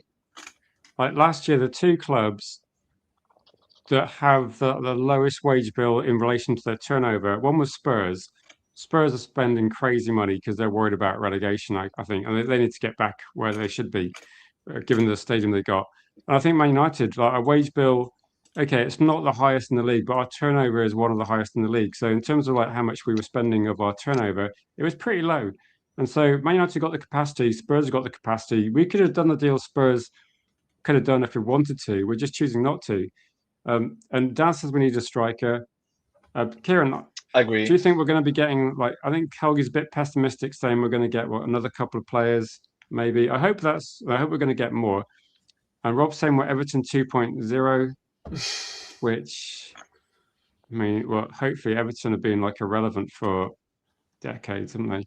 Hopefully not. If you look at the history of the club, though, like literally, if you go season by season, the last 13 years after Ferguson left, or actually when Ferguson was there as well, but especially after, if you look, it's a clear pattern. If you look, when we get top four or second place, third place, the next summer, no, how to say it? If we get Champions League football, we almost never have a good window or spend a lot.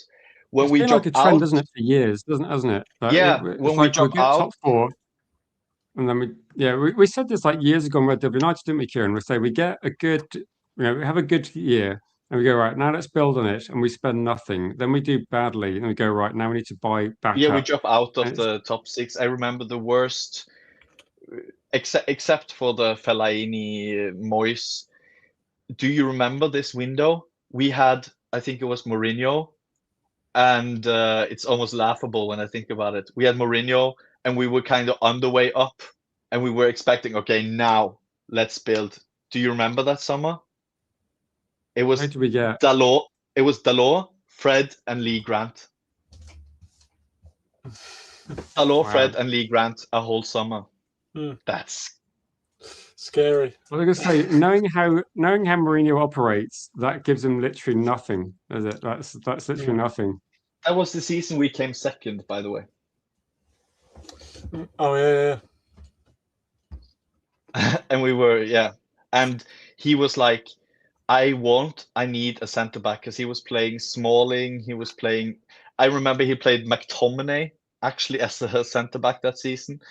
Phil Jones, Smalling, McTominay. And he was like, I need a centre back. And then we sack him, we get Ollie, and then we give him a centre back in Maguire. And I'm like, why didn't we just give it to Mourinho? Like, we always do this. I remember the same with Louis van Gaal. He said, like, okay, we have 70% possession. We were really like good under Van Gaal, but we lacked that killer pass. We had all possession, but no like penetration. And all we needed for that summer when we won the FA Cup and he got sacked, we were all saying like, if he just had like a creative midfielder, that would unlock and everything is set. And then we sack him, and then we buy Pogba 1 month later. And I was like, and then we got Mourinho, you know. So we always do this, like, instead of just getting the manager the last bits, when we come to the 2-3 years at the end, we just don't give the bit they needed, and then we sack them, get a manager, and that manager gets it, but he has to start a whole new thing. So yeah, that's why I also suspect that we don't want to spend so much money, because it's the same pattern. So yeah, I hope they break it, but like just imagine if it's a midfielder and Somerville, and we end 6th, and then next season we spend a lot, and we will be like, oh my god, like why didn't we just Do you know the build on frustrating thing is this? though, if Man United finished 6th, think of how much money you'd lose out on prize money. Like by Yeah. not, and again, but Yeah. prize money is not the thing that we don't go. Let's come on a stream and discuss how much money Man United are making. We don't really care, but it does affect how many players you can buy. Like Kieran's like there going, "Oh, great year! You know, we came like 7th, but don't worry, look at that. Our wage bill is down. This is great. Yeah. I'm gonna go. I'm gonna be talking about this tomorrow. How excited it is. Because if you finish like 2nd, then 5th, second, or actually, 5th might get you Champions League, so maybe like 7th, then it's gradually starts costing you. And then the problem is, Man United go, right, we want to try and get some of Matheus Fernandes, and other teams just go, right, here's the money. And Man United go, oh, well, yeah, we don't want to spend that much up front. And we're just suddenly, we look a bit like we just don't even try for some of these transfers as well. And Man City, let's be honest, like the amount of times Man City have finished in the Champions League and Man United haven't, that pretty pays for Anderson and Boadi, just the difference in prize money over a few years. So it is ridiculous. And I think United have done this for ages. So I hope you're wrong, Helgi, because I think last year we Me backed too. Carrick with some good signings. And if we can do it this one as well. I hope I'm Is this dead too wrong. negative, Kieran? Or do you think suddenly, like, because the problem is as well, Jim Ratcliffe says we're going to win the title in 2028. Like, no one believes him. I mean, I think that's one thing to say. But how do you do that in like, how do you win a Premier League title in 2028? By signing players that, let's be honest now, they're not as good as the players City are signing at the moment, are they? Like they got Semenyo, Gahey, Anderson, maybe Boadi, but Bruno G and Rice. Yeah, I mean, it's a good point. I think, I mean, the thing is, I mean, you just don't know in terms of there are some teams that have a good transfer window and win the league pretty soon after. There's other teams like us that have at times had good transfer windows, but you actually play the actual when it gets to the time to actually start the season, we've ended up short, and then kind of by January we're going, oh, we need this player, this player, this player. I think probably Radcliffe is saying that because he wants to kind of temper expectations, because he doesn't want fans getting impatient. And so obviously once he's got that quote out there of, we'll win it in 2028, that kind of buys whoever's in charge and the recruitment staff 2 or 3 years. I think that the approach of just having a very clear direction of where you want to go and being ruthless in terms of your transfer targets, I think is really, really important. I mean, it's obviously difficult to get every single player that you want because there's always a deal that breaks down or something that happens down the line. But as long as you have a very clear direction of the type of player you want to bring and the type of profile that you need, and you're ruthless about attracting those players and bringing those players in, and giving those players enough time to gel within the system, then I think you can definitely build towards a title or a Champions League. I do think it's going to take time. However, I think we do have players in this team now who I do think are capable of being in a title-winning squad. So I think it's this transfer window and next transfer window, I think are going to be absolutely massive. My expectations for this season would be that I don't think we'll be competing. I mean, I really hope I'm wrong, but I don't think we'll be up there with Arsenal this season. But I'd expect next season, if we're kind of continuing on this path, that we would be competing, and we would be kind of going for it. So, yeah, I don't know whether it's. I think it's more just realistic. But I think we need to be ruthless about kind of if we've got a path and we've got a way we're going about our transfer business, we have to be ruthless about sticking to that path and making sure that, as I said, the glamour signing that may come available to us doesn't distract us from the path that we're going on. And we have to, I suppose, see how when we have backed Carrick, and hopefully we do back him this summer, we'll see how he reacts to getting those players in, because then the pressure shifts from the recruitment team to him at that point, because he's got his players in. He now has to start working his magic. So, yeah, going to be interesting. If people watching, we'll be live back for another 15 minutes. I've been sent a very interesting picture, which I will share at the end. It's not really football related, but it's kind of related to the panel. But I'll put that. Bilal sent me that, so I'll put that up in about 15 minutes. That's quite a good one. Build on what Kieran said. How do I put this? I just think I agree with what he's saying, but I don't think we will ever win a title like that, no matter. Like the only team I can think of in my life who has won the league in any league with being smart, having a plan, getting things right is maybe Atletico Madrid, Liverpool, Dortmund, maybe Napoli. But Napoli again was the number 2 in wage bill and transfers. Dortmund. My point is, and Atletico Madrid has the same manager for years and years, and is one of the best managers ever existed in Simeone. Well-driven club, where they put all the money into it. Liverpool, you could say it, but as well, they spent a lot of money under Klopp, just not as much as City, but they spent a lot, and they bought, Alisson for about 70 or 60. They bought Van Dijk. They bought a lot of expensive players as well. But keep in mind, with Liverpool, I think Liverpool bought the expensive final pieces. So when I watched the Champions League final, we were saying like maybe they're a goalkeeper and a centre back away. They spent big on Alisson, big on Van Dijk, and it made a big difference.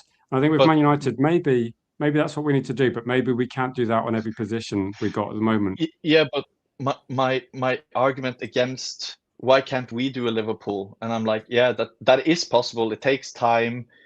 Like, that is a super well-driven club with spot on scouting, with a board who knows exactly what they are doing, and they had one of the best managers ever existed on the planet. And it hurts me to say it, but it is a factor. So to say that we can pull off a Liverpool, I'm just saying, okay, we can maybe do with a plan, buying smart, stuff like that. But at the same time, why do Bayern, Real Madrid, and PSG and those just keep winning regardless? It's because no matter how smart and cool and planny, and they would just buy the best players and just win the league no matter what.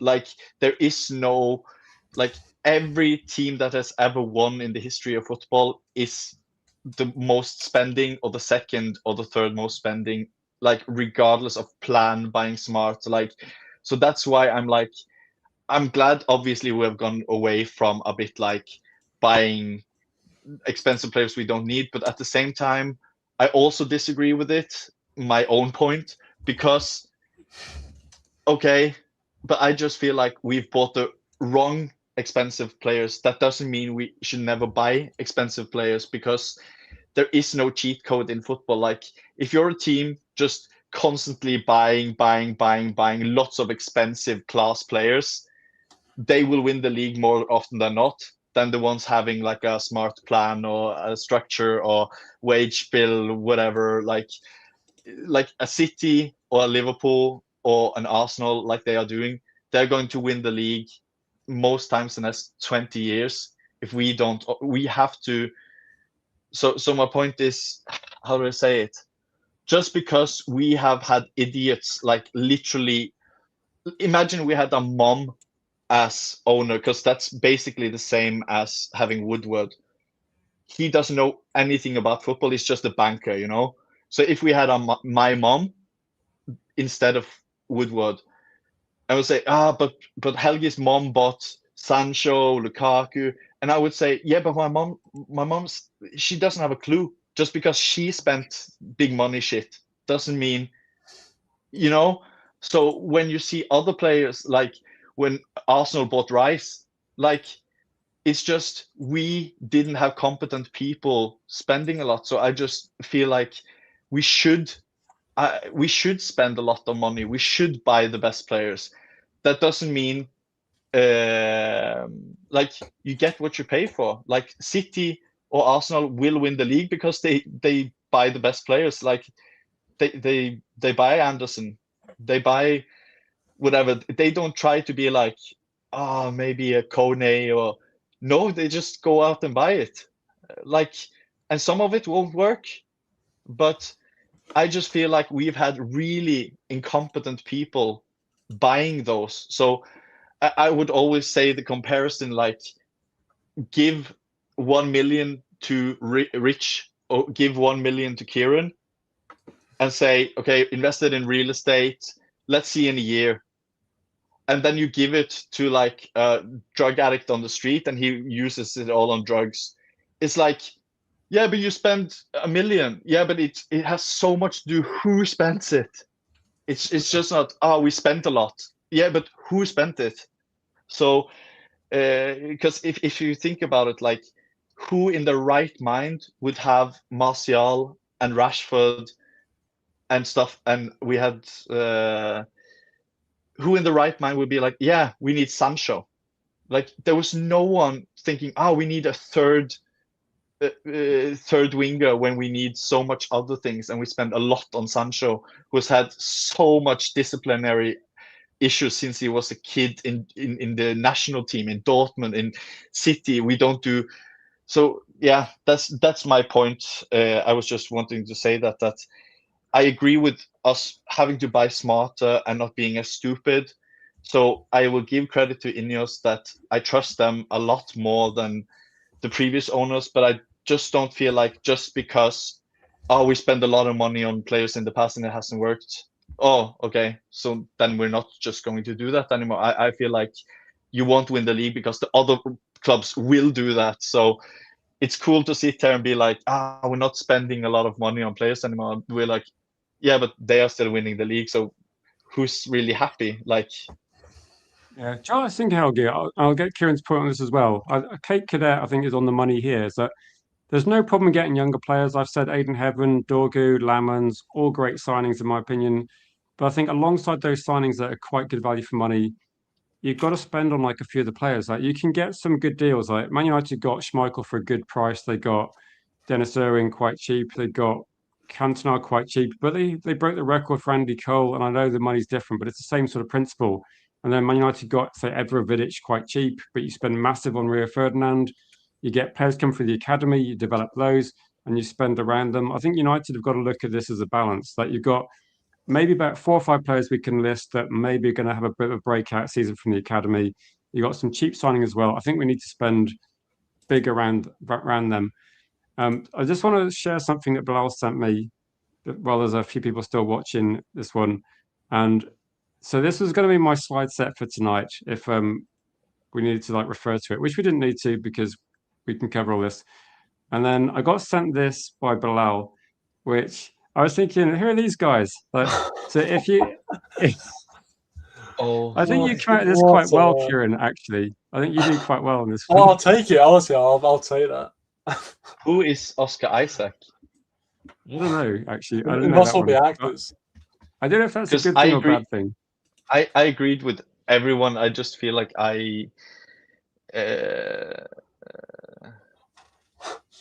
but Kieran once is Kieran one is like literally Kieran. If you want to be a stunt double, crazy. I think you That's can do well. Isn't that is that like a mix, or is that a completely different person? I was gonna say.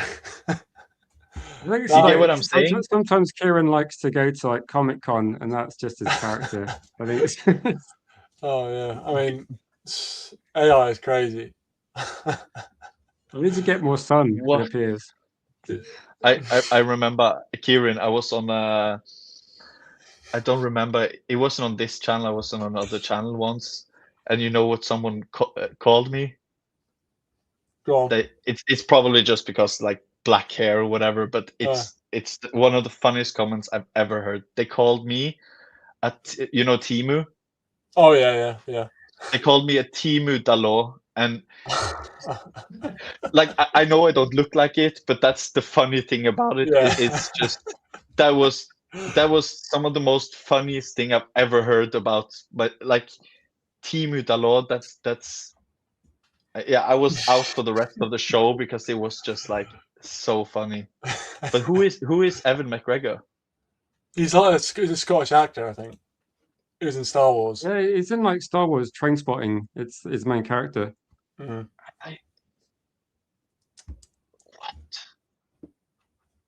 Is it half your face and half his, or is it just 100% his? I didn't do that. I didn't do that. So I don't know. You have to ask Bilal. Yeah.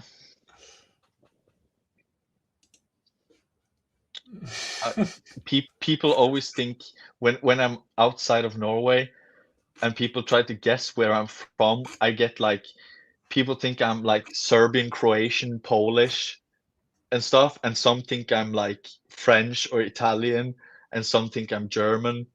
I get like and Turkish. Yeah, I'd say Corinne that the panel's based on like football knowledge. They weren't expecting to be suddenly. Caught off guard by that. To be fair. I know who the two to the left was. So yeah, on this channel, Jules. On this channel, it's like Jules knows what to say. So shouldn't it be Dalla the Timu Helgi? Yeah, you're right. But yeah, I thought that'd be quite funny to share. If anyone's got any final questions for the last few minutes, now I've kind of like completely sidetracked people. Big up to Russ in the chat. Said going to Turkey tomorrow. Have a nice holiday, Russ. Good to see you. And it was really fun having because I haven't been too much on the last months because I'm busy doing music, but I just wanted to say like on camera as well.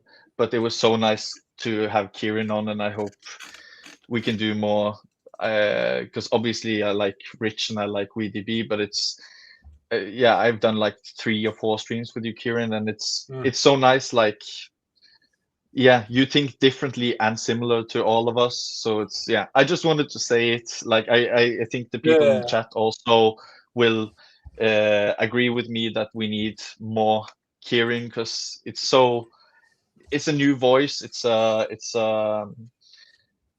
you don't just no, I just want to, if you think something positive, say it. That's my I appreciate that. No, thank you very much. I've always enjoyed coming on, and I always enjoy coming on with you, Helgi, as well, and obviously we deserve better and Rich. Yeah, it's class, to be fair. It's class, and that's what it's all about. Obviously, just kind of everyone's got different opinions, but in the end, this community's been built over a pretty long period of time as well. So it's one of them where it's a good community, but it's always really nice to come on and like just discuss things, because especially during the season when it can sometimes get a bit, if the results aren't going our ways, sometimes it's kind of good to have that.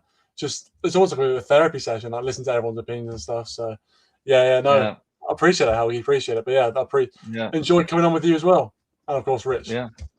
And I don't know if there is a Bonio box in the background. Like Kieran might have tied up. I don't know. It might be Owen that has that. Yeah, it's not all my stuff, to be fair. and also, like you said, that it's been like building like it's a community type of thing, the old cliche, but it's like I feel the chat is also like kind of like us, like we are all different, but obviously if you're on other like United channels things, there are like really weird and rude people in chats, or like guests who have like insane opinions and stuff. I feel like the chat here kind of reflects obviously Rich the most, because Rich is the mainstay. So I feel like I really like that's why I don't like, I love being on here, but I love also just sometimes I just watch Rich and I'm not even in the chat, but I read the chat, but I just chill. Sometimes I'm just in the chat, but it's I think it's the best community of like people are different in the chat, but there are no assholes, and people have like mature and grown up, and like me, some have really weird takes and very reasonable and good takes, and I like, yeah, so I just wanted to give credit also to the chat, because like some of you know, like other channels isn't like this. Like there is, you know, and obviously we have Bilal, who's not quite right in the head, but it's so funny.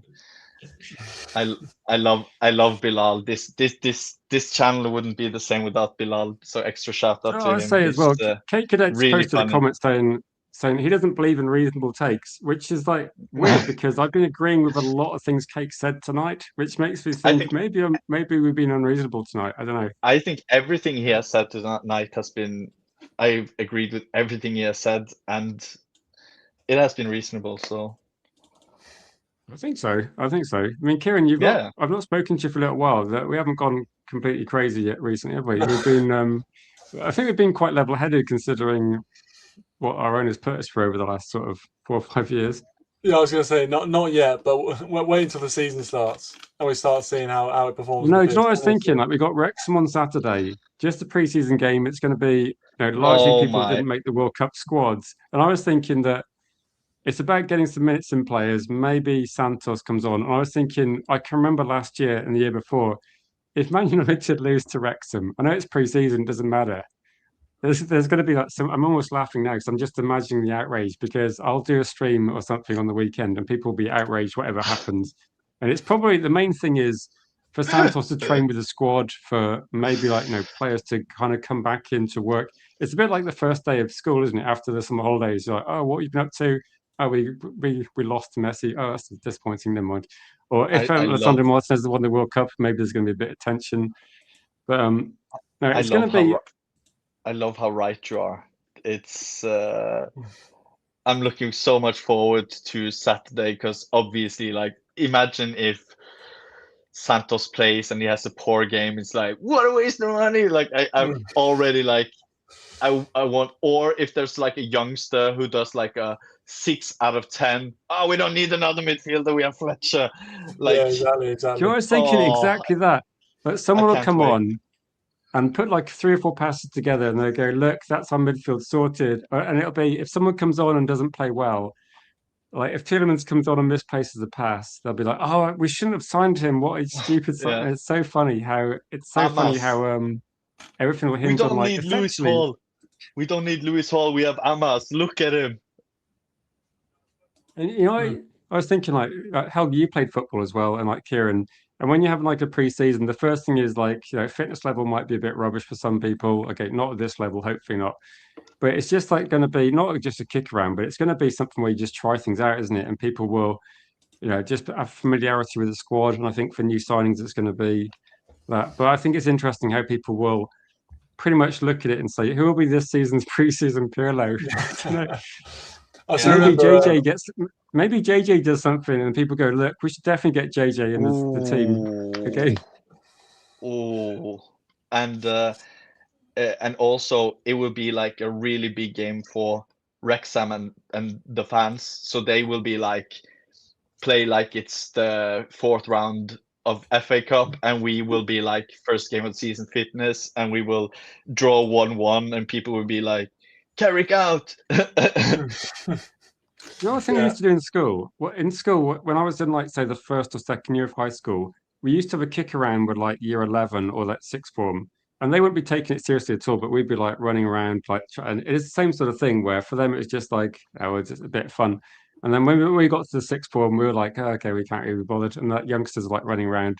I think it's just like that. For Wrexham, it's going to be like a massive campaign. Is Amazon going to be there? Are they going to be filming Man United and then scrutinizing it? I don't know. Can you guys answer the question? Because I have a suggestion of my own. Who will be the preseason Pirlo? Rich first. I don't know. I was going to say, who could it be? Who's going to be like, and people will be like, oh my God, he looks good. What's your gut? I was thinking it's going to be an academy player. I would say JJ sarcastically, but you never know. It could be if he plays some sort of that game. Do you know?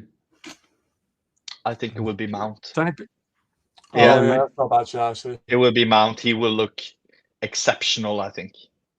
And people will be like, "Oh my God, we don't need midfielder. He can play with Tielemans." he was good I the think last he game, will, wasn't he? because Bruno isn't there. That's a good shout as well. Oh my God, why is he still at the club? By the way, I don't want to bring that up at the end of the show, but Actually, oh my who is God, who's going to be in midfield? Like, it's going to be Mason Mount. Is Santos going to start? Is he like he got already done? So maybe he could start. yeah, he Santos and Santos Mount maybe. I mean, and Xerxes. Fletcher, Collier maybe. I think one player who had a few appearances last season was Shea Lacey. I think Shea Lacey could potentially be a preseason PLO as well. But to be fair, I actually think he's got potential. So we'll see. But hopefully he gets a few minutes. Yeah, I get your point, because when I think about preseason Pirlo, I don't think of players that I actually believe in that much. I think of players who.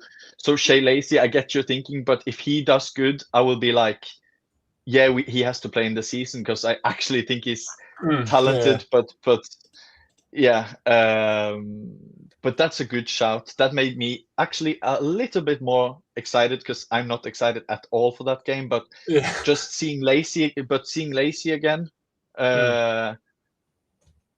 and maybe JJ, but I don't think he will play as much as. I just hope people don't get too negative if he's in and around and on the bench and like he barely gets minutes. Like, chill out, people. But it would be. Yeah, oh my God. I can't put into words how much I love and I'm biased towards JJ. Like, yeah. You hear, oh my God, I want him to succeed at United.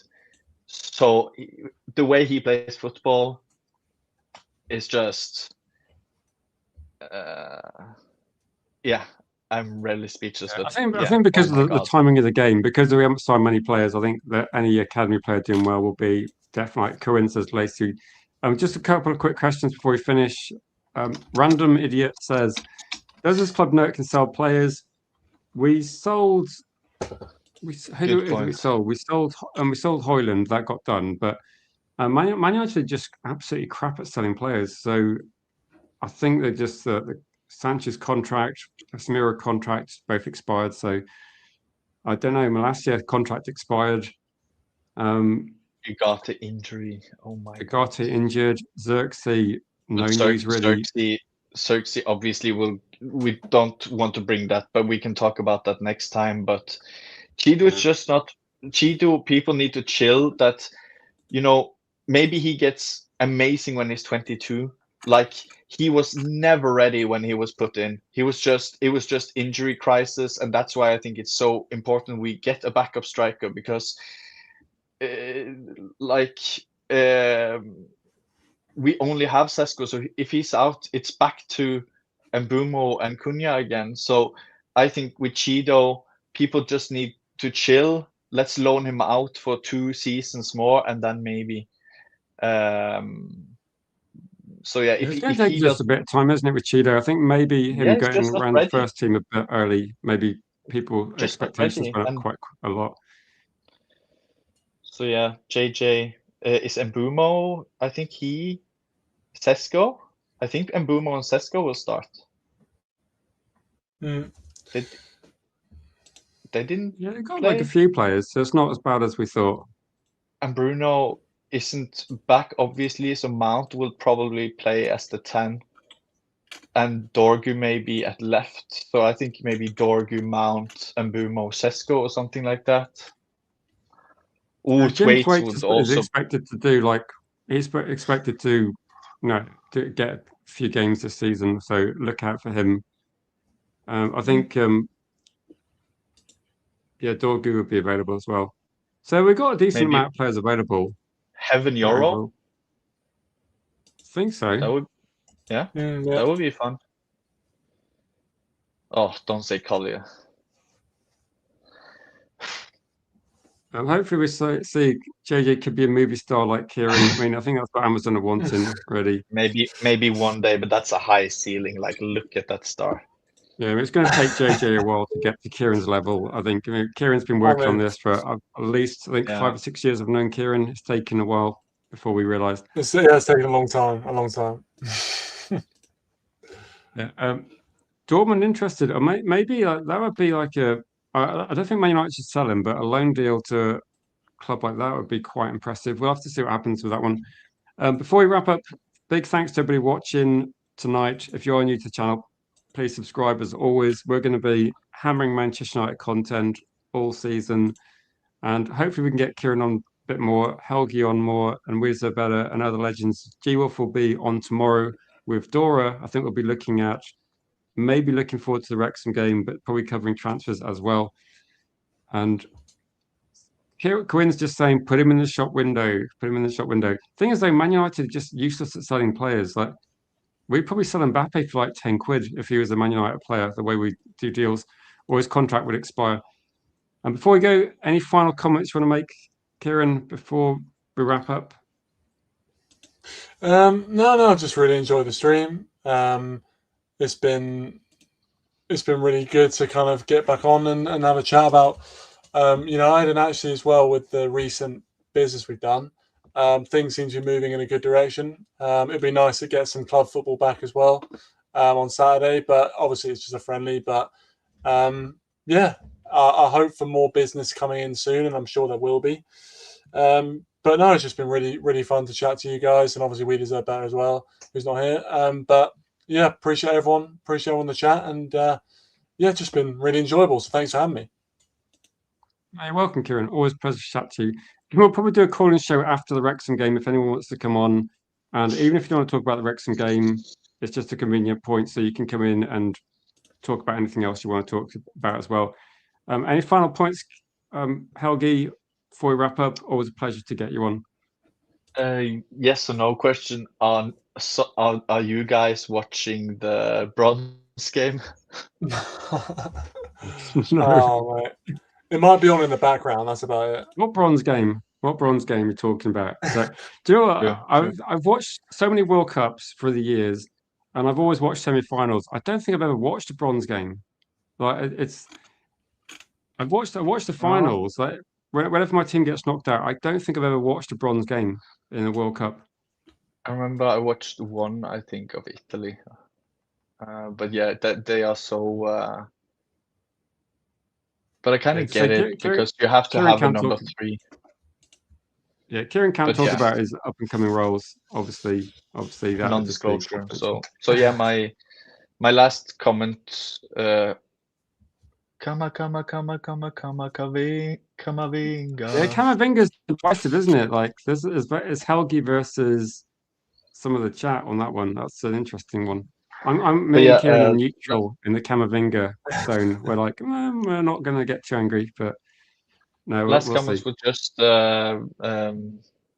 big up the chat and thank you to Jeff. the chat. Just about to wrap up, Jeff. If you want to rewind like about 20 minutes, Jeff, there's an interesting picture. Actually, I'll just put it up very, very quickly. Of interesting picture of a few people. Who are those guys? They're the replacements if these guys don't turn up next time. Yeah, stunt doubles.